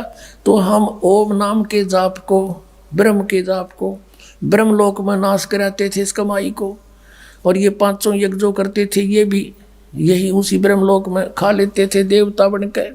तो अब हम इस ओम इन मंत्रों के प्रतिफल में कुछ नहीं लेंगे, इस तरह इसकी पूंजी नो की नो दे देंगे, अक पकड़े अपनी तो छोड़ मारा पीछा। 18वें अध्याय के 66वें श्लोक का ये अर्थ है कि गीता ज्ञानदाता कहता कि मेरे सतर की सभी धार्मिक पूजाएं सर्वधर्मान प्रीतज माम एकम शरणम व्रज, मेरे सतर की सब पूजा मुझे छोड़ दे, उस एक जिसके बराबर दूसरा नहीं, उस परम अक्षर ब्रह्म की शरण में जा। और इन्होंने व्रज माने आना कर रखा सारे अनाड़िया ने, किसी ने कख का पता नहीं था, सारा सदग्रंथों का अनर्स कर डाला, भोली जनता को गुमराह कर दिया। और इंग्लिश वर्ड का अर्थ गो हो, कोई उसका अर्थ कोई कम कर दे, आना कर दे, कितनी बुद्धिमता करी उसने। वर्ज माने जैसे गो माने जाना होता है, इंग्लिश वर्ड है, और उसका किसी सेंटेंस को ना समझ के अनुवाद करता, उसका अर्थ आना करता है, तो वो महामूर्ख है। किसी भी सर्कमस्टांस में गो बीन कम आना नहीं हो सकता। अरे न कर रहा क्या, या थोड़ी सी एक झलक दिखानी पड़ेगी। अब पता चलेगा ज्ञानी और अज्ञानी का, सतगुरु और झूठे नकली और सच्चे सतगुरु का। ये है श्रीमद् भगवत गीता। गीता प्रेस गोरखपुर से प्रकाशित, अनुवाद करता है जय दयाल गोविंद का। अब हम आपको श्रीमद् भगवत गीता अध्याय नंबर 18 का श्लोक 62 दिखाएंगे। गीता अध्याय नंबर 18 श्लोक नंबर 62 में क्या कहा है कि हे भारत, सब प्रकार से उस परमेश्वर की शरण में जा, उस परमात्मा की कृपा से ही तू परम शांति को और सनातन परम धाम को प्राप्त होगा। अब यहाँ तो ये लिख गए गच्छमानि जा, इसका सब नबेरा था गच्छमानि जाना, तो नहीं छुपा सके। आगे देखो अध्याय नंबर 18 का और श्लोक नंबर 66 देखते हैं। इसमें लिखा कि सर्व धर्मान प्रीतज माम एकम शरणम व्रज, ये व्रज शब्द है। अहम तवा सर्व पापेभ्या मोक्षामि मा शुच, ये गीता ज्ञानदाता कहते। इन्होंने क्या अनुवाद किया है कि संपूर्ण धर्मों को अर्थात संपूर्ण कर्मों कर्तव्य कर्मों को मुझ में त्याग कर तू केवल एक मुझ सर्वशक्तिमान सर्वधार की शरण में वर्ज माने आ जा।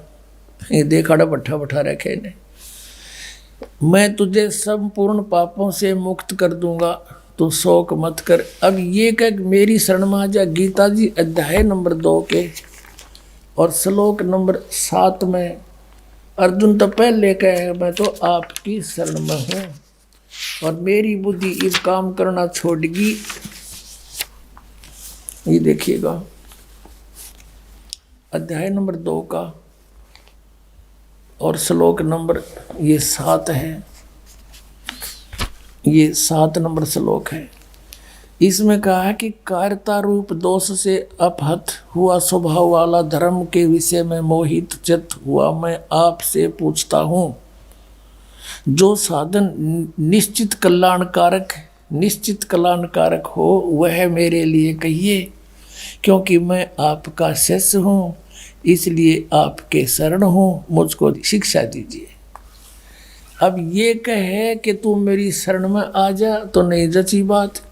अर्जुन तो पहले कहे मैं तो आपकी शरण हूँ, आपका शिष्य हूँ, मेरी बुद्धि काम नहीं करती, मेरे कल्याण में जो उचित हो वो बता दे। अब यहाँ फिर न्यू कहे कि मेरी शरण में आ जा, यानी जची। और 18 में जाए कि 62 में श्लोक में सपट कहा है कि उसकी शरण में जा। अब कोई ये कहता है इनसे कि वो भगवान श्री कृष्ण किसकी शरण में जाने को कहता है, कहता अपनी शरण में कह रहा है। इन नोटकलबाजी मार रखी थी। अब ये आपने देखा गीता प्रेस गोरखपुर से प्रकाशित पुस्तक जिसमें वर्ज माने आना लिख रखा है, जबकि वर्ज माने जाना होता है। आपको शब्द कोश दिखाता हूँ, संस्कृत हिंदी कोश। ये कौन है, इसका संग्रह करता वामन शिवराम आपटे, और ये यहाँ से छपा है मोतीलाल बनारसी दास पब्लिशर्स प्राइवेट लिमिटेड दिल्ली से। इसमें दिखाते हैं आपको, ये देखिएगा वर्ज, यहाँ पर है वर्ज। वर्ज माने जाना, चलना, प्रगति करना, विदा होना। अब आपको दिखाते हैं, ये तो सब नकलियों की, एक का कुएं का पानी, एक का कुएं की भांग पी रखी। नहीं देखो, श्री सुधांशु जी आचार्य, श्रीमद् भगवत गीता आचार्य सुधांशु जी महाराज,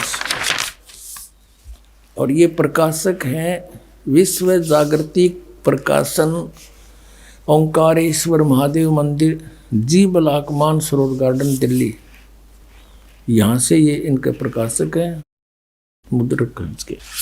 ये है 18वें अध्याय का 66वां श्लोक, 18वां अध्याय और 66वां। सर्व धर्मान परित्यज माम एकम शरणं व्रज अहम तवा सर्व पापे भ्यो मोक्षामि मा शुच। संपूर्ण धर्मों का आश्रय छोड़कर तू केवल मेरी शरण में आ जा। ठीक है, ये तो सुधांशु जी। और अब देखो आसाराम जी, ये है श्री आसाराम जी के आश्रम से अनुवादित और प्रकाशित संत श्री आसाराम जी आश्रम अहमदाबाद, ये यहाँ से छपी है। श्री योग वेदांत सेवा समिति संत श्री आसाराम जी आश्रम, संत श्री आसाराम जी बापू आश्रम मार्ग अहमदाबाद। इसके दिखाते हैं, ये है 18वां अध्याय और 66वां श्लोक। एकम शरणं व्रज, संपूर्ण धर्मों को अर्थात संपूर्ण कर्तव्य कर्मों को मुझ में त्याग कर तू केवल एक मुझ सर्वशक्तिमान सर्वाधार परमेश्वर की शरण में आ जा। व्रज माने आ जा। अब दिखाते हैं ये सतपाल अंसा देश वालों की, ये देखिएगा श्रीमद् भगवत गीता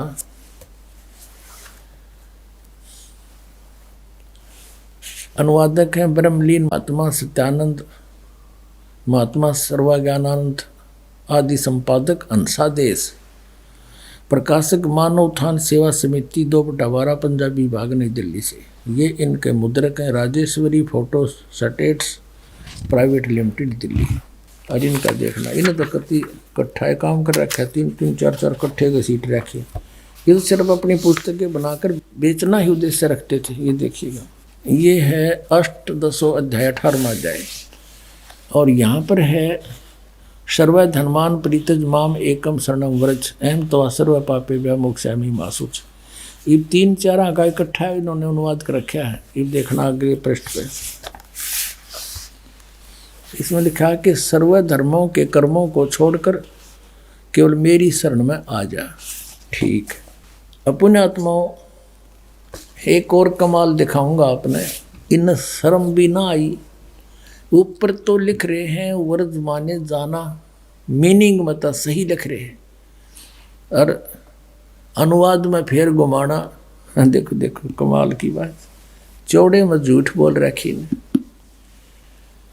ये है श्रीमद् भगवत गीता यथारूप, और कहाँ से छपी है? कृष्ण कृपा मूर्ति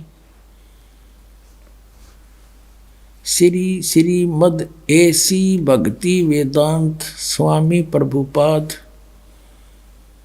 संस्थापक आचार्य अंतर्राष्ट्रीय कृष्ण भगवान अमृत संघ, एस्कॉन वाले बोल रहे हैं, एस्कॉन वाले।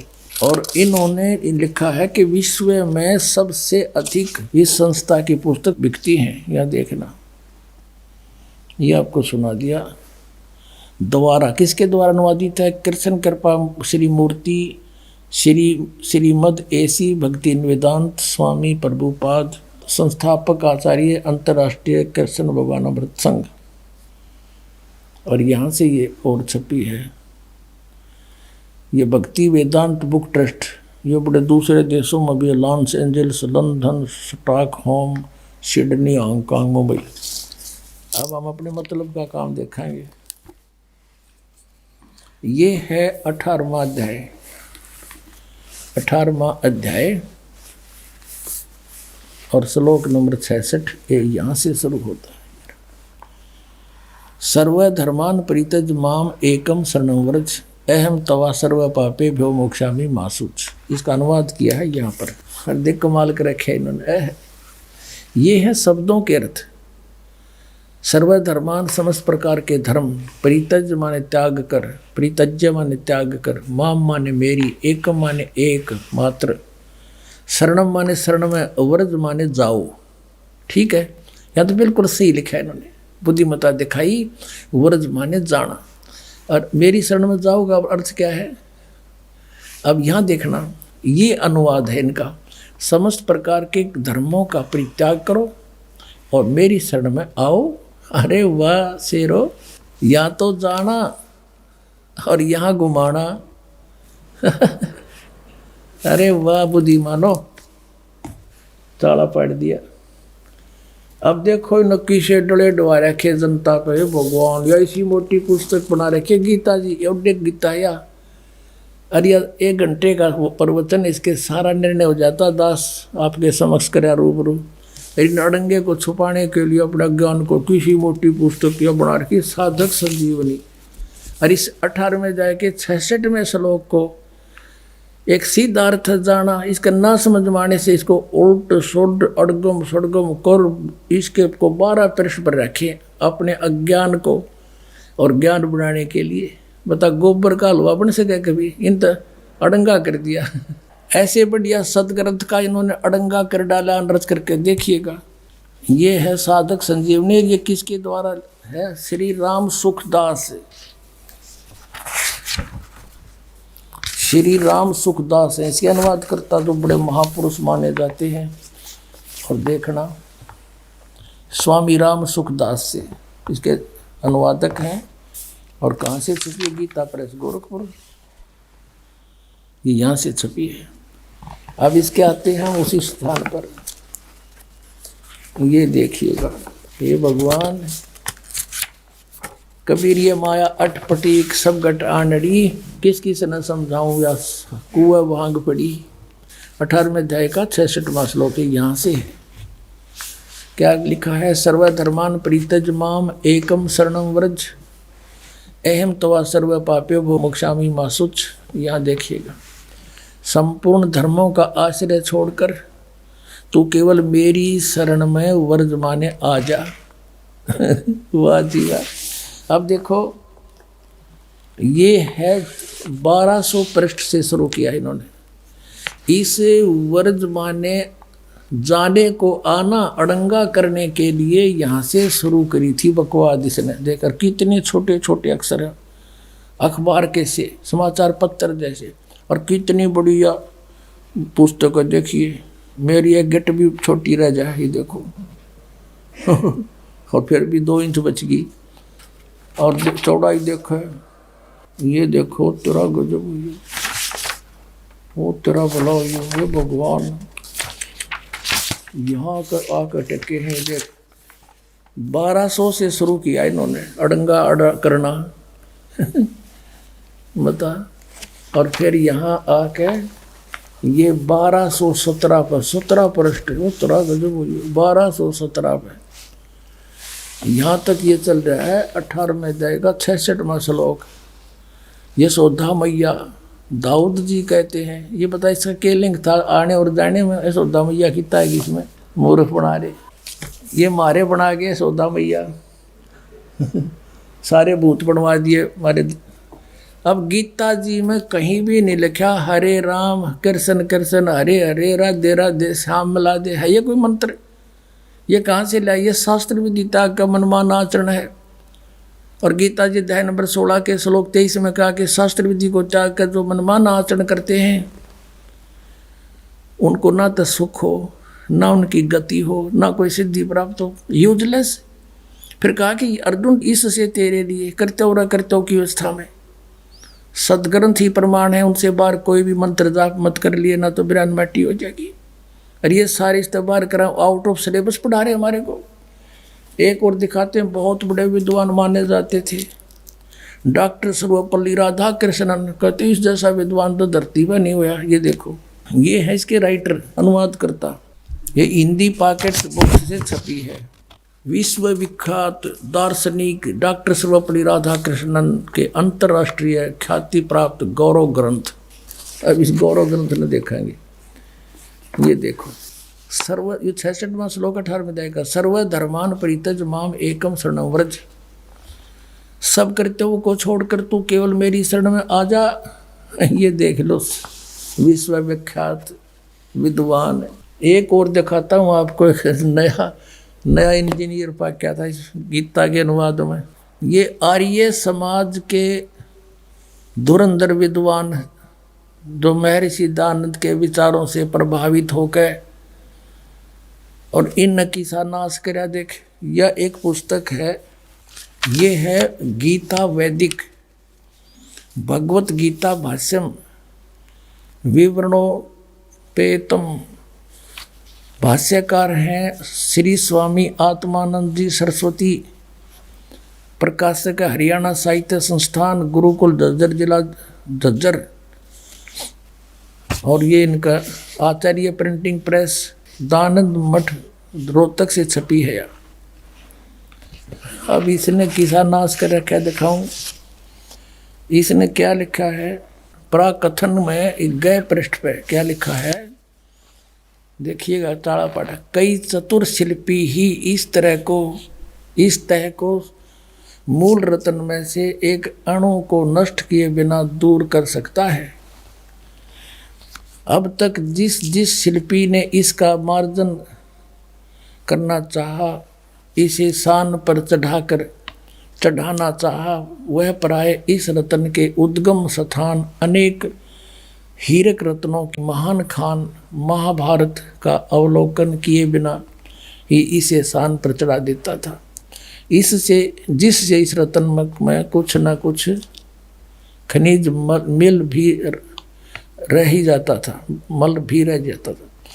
और अब क्या बताया है कि वे चतुर शिल्पी प्राय पाठकों के परिचित ही हैं। आपका यहाँ लिखा है, अब साहित्य समाज के सौभाग्य में से इस रत्न यानी को एक चतुर शिल्पी मिला है, जो इसकी मूल खान से केवल परिचित नहीं है, अपितु वह इसका भली भांति निरीक्षण भी कर चुका है। उस शिल्पी के पुरुषार्थ से गीता रत्न बहुत कुछ अपनी वास्तविक आभा को प्राप्त कर सकता है। और कहते हैं इस शिल्पी ने शान पर चढ़ा के और इस गीता को छांटा है, यानी एक शान हो से जैसे लोहार करा करें, उस पर कोई पिना करें लोहे की घूमती हुई फिर किसी होती है, उसने घिसा के और उसका कोई औजार बनाते हैं। ये नो कह है कि इस आत्मानंद आर्य समाजी आचार्य ने गीता को सही काट छाट कर सही रत्न काट दिया। इसने 700 श्लोकों में से 200 श्लोक सेलेक्ट किए हैं। न्यू कहे ये 200 श्लोक हैं बस ये गीता में, बाकी तो रिजेक्टेड है। ये देखिए इसका अकल कहाँ तक कित रोवांगे, सारे की बिजली पड़ रही है इनमें। अब ये क्या बताता है, अब थोड़ा सा हिंट दूंगा अपने में, घना तो इतना समय नहीं इनको बर्बाद करने का। ये क्या बताता है, गीता में प्रक्षेप यानी मिलावट है गीता में। यूनो का है आत्मानंद 9वीं 10वीं 11 और 12 अध्याय ये सारे मिलावट हैं। 9वें अध्याय के प्रथम श्लोक को छोड़कर और 9वां 10वां और 11वां और 12वां सभी अध्याय प्रक्षिप्त हैं, इनमें मिलावट से। अच्छा ये देखिए 13वां अध्याय, इसमें 13वें अध्याय के प्रथम से लेकर 6 श्लोक प्रक्षिप्त हैं। ये तो मिलावट से, बाकी ठीक से। अब चतुर्दश अध्याय का 14वां अध्याय, 14वें अध्याय में 2रा 3रा और 4था श्लोक प्रक्षिप्त हैं, बाकी ठीक है। अच्छा और देखिए इसमें पंचदश अध्याय, इसमें पंचदश अध्याय 15वां अध्याय सारा ही नकली है। वारे शेर, अब इसने काट कर या बना दी पहलवान ने, देख या गीता बना दी। इसने तो इसी मोटी बनाई थी या बालक पर भी ना उठे, यूं चला ठीक करने। इसने बना दिया कॉमिक्स, नौकैया ओके है। एक राजा ने मकान बनाना था, एक मंत्री की ड्यूटी ला दी वजीर की। वजीर ने बहुत बढ़िया कारीगर ढूंढा,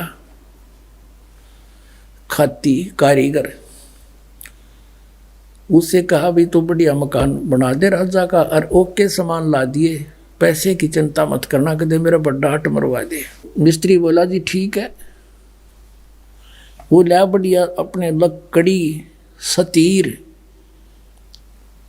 लिया, बढ़िया बढ़िया छाट कर क्या के चंदन के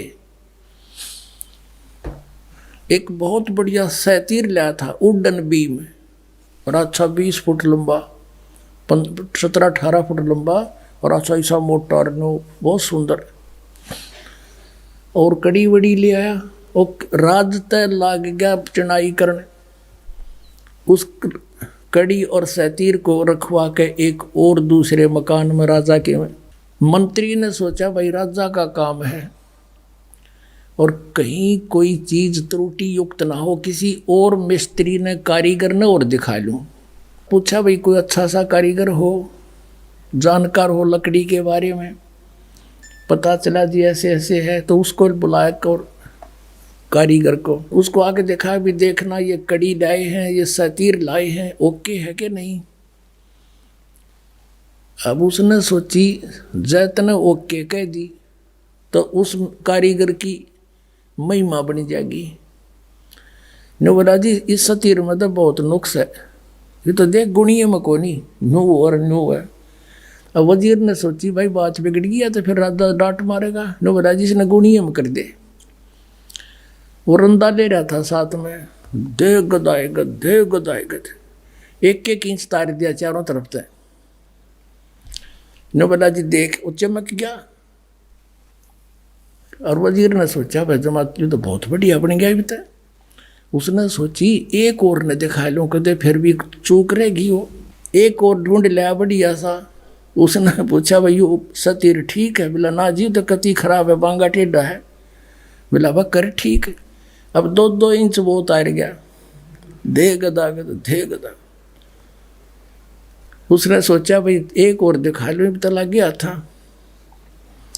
वो तीसरा बुलाया, उसने पूछा बोला जिसमें तो बहुत नुक्स है। बोला वह कर ठीक है। वो भी फंड गया, 2-2 इंच वो उतार गया। कहने का भाव ये है वह कड़ी बना के धरती सतीर की, उस पिल उड्डन बीम की कड़ी बनेगी चारों तरफ से छोल छोल के। अब उस राज ने जो लाया था खरीदवा के सारे सामान अपने हिसाब से, उसने जब छत लेवल पे पहुंच गई दीवार, तब मजदूरों से कहा भाई वो सतीर लाओ पहले उठा के। वो गए सतीर ने, बोला 8-7 जने जाओ। वो 10-12 भेजे मजदूर, वह गए। बोला मंत्री जी सतीर बता। बोला यो खड़ी उधर है भाई। उन्हें एक जना जा उठाए। अब वो कारीगर ने कहा सतीर नहीं लाए तो खाली आने लग रहे। बोला यो ले रहे। अब वो उसका जच्चा क्यों कर सतीर इतना होया करे। वो फिर वहां गया जहाँ पर रखा हुआ था, वहां देखा वो पड़ा बुरा दानेरा, वो छोड़ रहा क्या। फिर मंत्री जी से बात करी, कहने लगे जी उस सतीर का यू किसने के कर दिया। ने बोला रे वाह भाई वाह, तू अच्छा आदमी, मन मरवा हो क्या, ये सारा बिगाड़ रखा था, ओके ओके करवा दिया। तो इस वैदिक की ताले 10 सतीर की कड़ी बना दी, ओके कर दिया यो। निरंजन धन तेरा दरबार, निरंजन धन तेरा, जहाँ पर तनिक ना न्याय विचार, जहाँ पर तनिक। निरंजन धन तेरा दरबार, निरंजन, जहाँ पर तनिक ना न्याय विचार। वैसा ओढ़े मुल मुल खासा, गल मोतियों के आर। वैसा ओढ़े मुल मुल खासा, गल मोतियों के आर। पतिव्रता को मिले न खादी, सूखा नरस आहार। निरंजन धन तेरा दरबार, निरंजन, जहाँ पर तनिक ना न्याय विचार, जहाँ पर तनिक ना न्याय विचार। भाई पाखंडी की पूजा जग में, संत को कहें लबाड़े, पाखंडी की पूजा जग में संत को कहें लबाड़, अज्ञानी को परम विवेकी, ज्ञानी को मूढ़ गंवार, निरंजन धन तेरा दरबार, निरंजन धन तेरा दरबार, निरंजन। जहाँ पर तनिक न न्याय विचार, कहे कबीर सुनो भाई साधो, या सब उल्टा व्यवहार, कहे कबीर सुनो भाई साधो, या सब उल्टा व्यवहार। सच्चों को तो ये झूठा बताओ, इन झूठों का एतबार, निरंजन धन तेरा दरबार, निरंजन धन तेरा दरबार, जहाँ पर तनिक न न्याय विचार।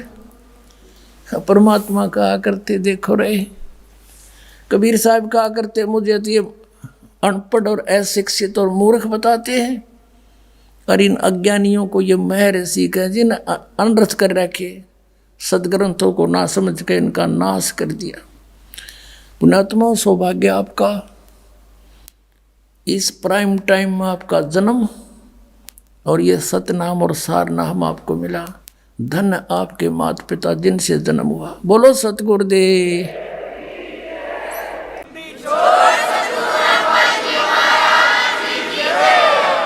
आइए अब हम उन श्रद्धालुओं के अनुभव जानते हैं जो जगत गुरु तत्वदर्शी संत रामपाल जी महाराज जी से दीक्षा प्राप्त कर चुके हैं तथा उनके द्वारा बताए गए भक्ति मार्ग पर चल रहे हैं। नमस्कार जी। नमस्कार सर।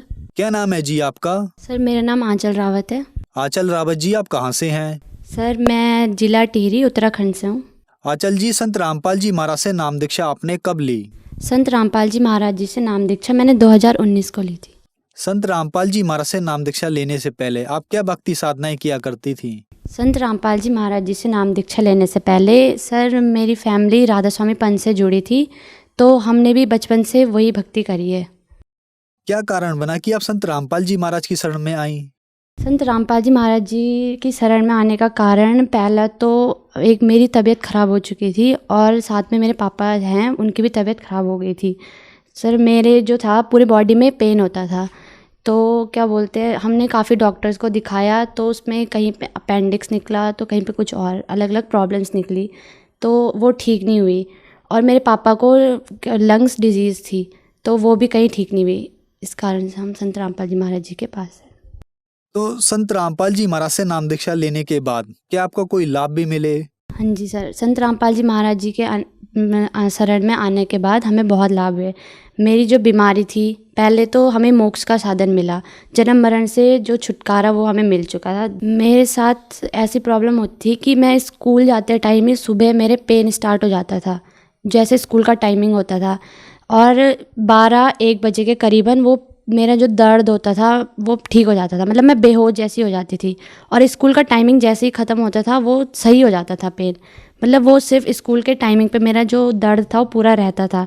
दूसरा, मेरे पापा जी की जो तबीयत थी वो थी, उनको खून की उल्टियाँ होती थी, तो वो जो डॉक्टर में दिखाया, तो डॉक्टर ने उन्हें ये बताया कि वो फ़ॉरेन में कहीं ऑपरेशन करवाएंगे तो ही ठीक होंगे, यहाँ उसका कोई ऑपरेशन का कोई इलाज नहीं था उसका। उनके लंग्स में कुछ प्रॉब्लम थी, वो उनके लंग्स में जो थे छेद थे हो रखे, तो उस वजह से उनको खून की उल्टियाँ होती थी। तो इस वजह से डॉक्टर ने उन्हें फ़ॉरेन रेफ़र मतलब बोला कि वहाँ जाके ही वो ऑपरेशन होगा, यहाँ उसका ऑपरेशन नहीं है। डॉक्टर ने ये बोला था कि एक लंग जो है पापा का वो पूरा ख़राब हो चुका है, वो काटना पड़ेगा।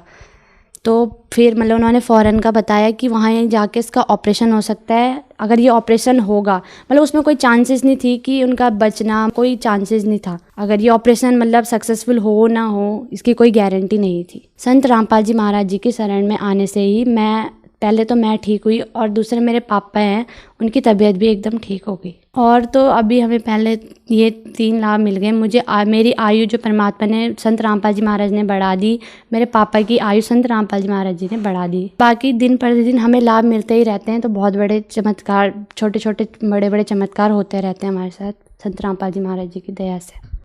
संत रामपाल जी महाराज से नाम दीक्षा लेने के बाद आपको बहुत सारे लाभ मिले। हम आपसे एक बात पूछना चाहते हैं कि आपने बताया कि पहले आप राधा स्वामी के सत्संग में जाते थे, तो राधा स्वामी में और संत रामपाल जी महाराज में आपको क्या अंतर नजर आया? राधा स्वामी में जो सत्संग मतलब जो बताया जाता था वो हमारे वेद शास्त्रों के अनुसार नहीं था, और संत रामपाल जी महाराज हमारे वेद शास्त्रों से प्रमाणित ज्ञान हमें बताते हैं। तो यही फ़र्क सबसे बड़ा तो यही था कि हमें शास्त्र अनुसार भक्ति मिली है संत रामपाल जी महाराज जी के पास आकर, जिससे हमें लाभ हुआ। संत रामपाल जी महाराज से नाम दीक्षा कैसे ली जा सकती है? संत रामपाल जी महाराज जी से नाम दीक्षा आज विभिन्न चैनलों पर संत रामपाल जी महाराज जी का सत्संग आता है, उसके नीचे एक येलो कलर की हेडलाइन आती है जिसमें नंबर्स हैं। उन नंबर पर कॉल करके आप संत रामपाल जी महाराज जी से नाम दीक्षा ले सकते हैं। धन्यवाद जी। अच्छा है।